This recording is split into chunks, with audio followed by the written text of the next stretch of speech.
Добро пожаловать, друзья, на канал Фактограф. Сегодня мы расскажем о самых сумасшедших и странных сектах в истории, которые оставили свой след в сознании людей и стали предметом шокирующих рассказов. Безумные правила, выходящие за все моральные рамки, фанатичные последователи, готовые на все ради своих верований, и опасные лидеры, обладающие харизмой, способные завораживать целые массы. Эти секты не просто группы, это целые миры, где знакомые нам законы общества и моральные нормы теряют свое значение.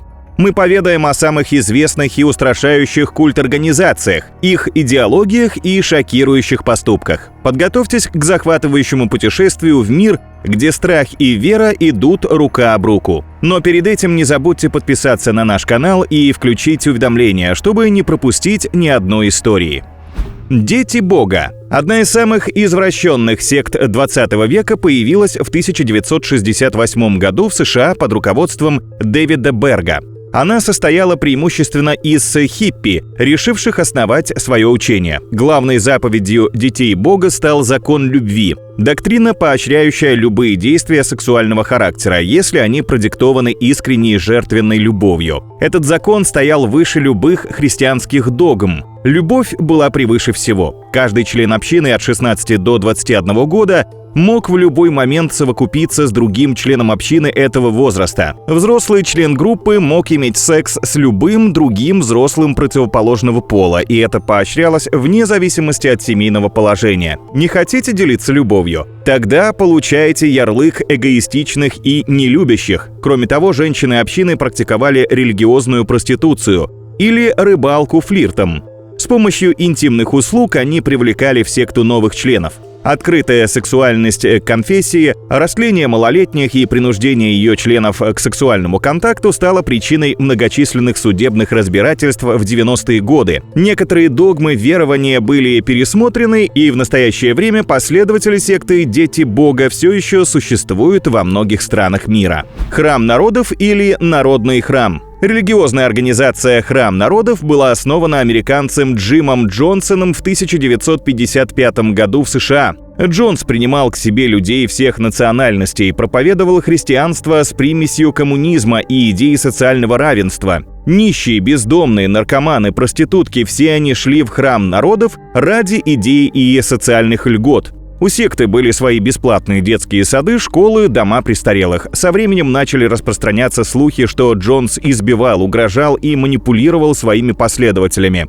Его проповеди были похожи на политические митинги. В 1970-х годах члены секты решили уехать из страны. Они взяли в аренду участок в джунглях Гайаны и основали поселение под названием Джонстаун. Чтобы сделать из пустующей земли цветущий город, члены секты ежедневно тяжело работали. И когда некоторые из них решили сбежать, Джонс совершил невообразимый поступок – организовал самое массовое самоубийство 20 века. 18 ноября 1978 года лидер секты собрал обитателей лагеря и каждому вручил шприц и стаканчик с красной жидкостью, виноградным соком с цианистым калием. Погибло более 900 человек, в том числе почти 300 детей. Самого Джонса нашли с пулевым отверстием в голове.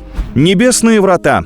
Американскую секту «Небесные врата» организовал техасец Маршалл Эпплуайт и его родственная душа Бонни Нэттлс. Организация, которая просуществовала с 1975 по 1997 год, была удивительной смесью из научной фантастики, христианского учения и собственной философии ее лидера. По словам Эпплуайта, Иисус Христос был инопланетянином, который давно прибыл на Землю. Он был убит, а затем воскрес в более превосходной эволюционной форме и с помощью космического корабля переместился на родную планету. Эпплуайт учил, что люди способны повторить этот путь, если в своем мирском существовании будут следовать определенным запретам. Конечно же, тем, что скажет лидер. Членам общины запрещалось общаться со своими семьями, разговаривать вслух, касаться друг друга, и особенно строго запрещались любые сексуальные отношения. Каждый имел наблюдающего партнера и, в свою очередь, тоже наблюдал за кем-то. В 1997 году 39 членов секты, включая лидера, покончили жизнь самоубийством. Эпплуайт убедил всех, что таким образом они отправятся в Эдем на комете Хейла-Боппа. Адепты секты съели сладкий десерт, начиненный снотворным, и запили его водкой. 39 тел были найдены 26 марта 1997 года на их вилле на ранчо Санта-Фе в Калифорнии. Все они были одеты в черное, а на головах были полиэтиленовые пакеты. Движение за возрождение 10 заповедей Бога. В 1989 году ночная бабочка Кридония Веринда заявила, что, будучи в трансе на священной горе, перед ней явилась Дева Мария, и она получила приказ стать ее вестницей. Так появилось движение за возрождение 10 заповедей Бога. Вместе с состоятельным землевладельцем Джозефом Кибветере и католическим священником Домиником Катарибабо Кридония вовлекла в деятельность организации несколько сотен человек. Секта обосновалась на ферме Кибветере в Уганде. Основную массу сектантов составляли люди, пережившие глубокие жизненные потрясения, этнические чистки и носители СПИДа. Основой идеологии секты было утверждение того, что близится конец света, все живое погибнет, а спасутся только члены секты. Всегда была заранее определенная дата конца света, которая при наступлении непременно отодвигалась. Последним назначенным днем стало 17 марта 2000 года. Более 500 человек пришли в церковь, и здание взорвалось. Все погибли. Позже в своих домах были найдены трупы еще нескольких последователей движения. Кридонии Веринде удалось сбежать, и до сих пор она находится в международном розыске. Семья Мэнсона. Чарльз Мэнсон – один из самых страшных серийных убийц в истории США и создатель известной религиозной секты под названием «Семья». О ней было снято несколько художественных и документальных фильмов, написано много книг. Как же эта секта появилась? С самого детства Чарльз Мэнсон не был хорошим парнем. В 1967 году он вышел на свободу после второго тюремного срока и возомнил себя посланником Бога. Мэнсон и его несколько десятков последователей поселились на ранчо Спен. Члены секты употребляли наркотики, пели песни и устраивали оргии. Спустя некоторое время Мэнсон стал уверять, что близится межрасовая война и конец света. Он поручил своим детям ускорить приближение апокалипсиса с помощью многочисленных смертей. В 1969 году Чарльз Мэнсон и его последователи были обвинены в нескольких убийствах, в том числе беременной супруги режиссера Романа Полански, актрисы Шерон Тейт. По приговору суда лидер секты должен был быть казнен в газовой камере, однако в 1977 году Верховный суд Калифорнии признал смертную казнь неконституционной. Так Мэнсон получил пожизненное заключение и умер в тюрьме в 2017 году. Хоно Хана. Это японская необуддистская секта, которая появилась в 1987 году. Основатель культа Хоген Фукунагу уверял, что умеет читать линии на ступнях и по ним узнавать, чем болен человек. Дар Фукунага якобы получил еще во время прошлых жизней, так как являлся реинкарнацией Будды и Иисуса. Предприимчивый мужчина стал активно зарабатывать на своем таланте. Первый прием стоил $900 за сеанс, а пятидневная исцеляющая терапия рака или другого смертельного заболевания стоила $22 тысячи. Самое страшное в этой секте то, что реально больные люди отказывались от традиционной медицины, наивно полагаясь на чудотворные силы лжепророка. Кроме того, даром видеть и излечивать болезни через ступни Фукунага делился со своими последователями. В общей сложности культ просуществовал более 10 лет, и за это время в его ряды вступили 30 тысяч человек. Затем Хогена Фукунагу посадили в тюрьму на 12 лет за мошенничество, а секту обязали возместить причиненный ущерб, выплатив деньги обманутым людям. Ветвь Давидова. Американская секта «Ветвь Давидова» образовалась в 1955 году. Она отделилась от более крупной протестантской организации «Церковь адвентистов седьмого дня», так как представляла ее наиболее радикальную ячейку. Самым известным лидером секты был Вернон Уэйн Хоуэлл, который возглавил ее в 1990 году. Чтобы соответствовать статусу, Вернон назвался Дэвидом Корешем, который, таким образом, связав себя с библейским царем Давидом и персидским царем Киром. Члены секты семьями поселились в поместье Маунт-Кармел в городе Уэйко. Дэвид Кореш называл себя пророком, готовился к апокалипсису, торговал оружием и вступал в половые связи с несовершеннолетними участницами секты. Затем религиозной организацией заинтересовалась ФБР. Попытка обыска поместья обернулась вооруженным столкновением и двухмесячной осадой. 19 апреля 1993 года во время штурма поместья с применением артиллерии и танков вспыхнул пожар, в котором погибли 76 членов секты, в том числе женщины и дети, и сам Дэвид Кориш.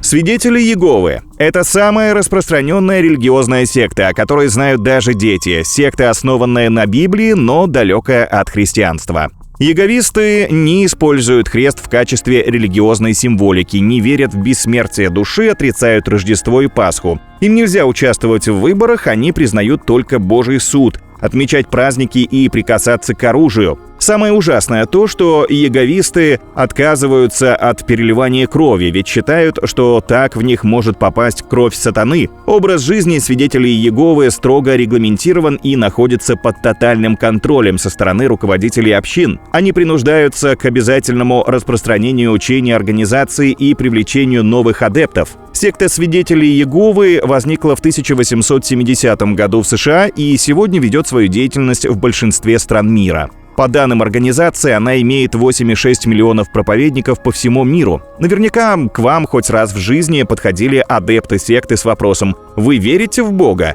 Однако в некоторых странах, как Китай и Сингапур, Вьетнам и ряд исламских стран, их деятельность ограничена или запрещена. Раэлизм. Титул самой странной секты в мире получает раэлизм или религия НЛО. Течение появилось во Франции во второй половине прошлого века и процветает до наших дней. Основателем является Клод Фарильон, он же Раэль. Последователи этого, кстати, официально зарегистрированного движения верят в инопланетное происхождение жизни на Земле и в то, что технический и научный прогресс позволит однажды достичь бессмертия. Научная секта? Но это же абсурд. Хотя не все так гладко. Лидер раэлизма утверждает, что вступил в контакт с инопланетянами, и они сказали ему, что жизнь на Земле была искусственно создана с помощью генной инженерии космическими пришельцами под названием Элохим. Раэль привлекает в свою секту людей, обещая им вечную жизнь, секретом которой он якобы обладает. Раэлисты выступают за равенство полов, свободную любовь, снятие каких-либо запретов на клонирование и использование генетических манипуляций. Они считают, что мир материален, а Бога нет. Последователи секты верят, что Вселенная является бесконечной, и в ней живут существа, которые создают себе подобных. Другими словами, будущее за клонированием. Аум Синрикё. Японская религиозная секта Аум Синрикё была организована в 1987 году Сёко Асахарой. Численность ее достигала по разным данным от 30 до 50 тысяч человек. В своих проповедях Асахара предрекал близкий конец света и битву добра со злом, в которой погибнут все неверующие в его учения. Во время богослужения использовались психотропные вещества и гипноз. Вступивший в секту был обязан отдать ей все свое имущество и поселиться в общине последователей, где поддерживалась строгая иерархия и жесткая дисциплина. Центральная идея секты — приход к миру во всем мире через апокалипсис. Мечтая приблизить конец света, адепты начали устраивать теракты, выпуская газ «Зарин». Так, в 1994 году в городе Мацумото погибло 7 людей, год спустя в токийском метро 12. Кроме того, было множество пострадавших с отравлением. Всю верхушку Аум Синрикё задержали. Нескольких человек, включая самого Сёко Асахару, приговорили к смертной казни. Однако приговоры в исполнение до сих пор не привели. На этом у нас все. Друзья, спасибо вам за просмотр. Делитесь с нами в комментариях, какая история потрясла вас больше всего.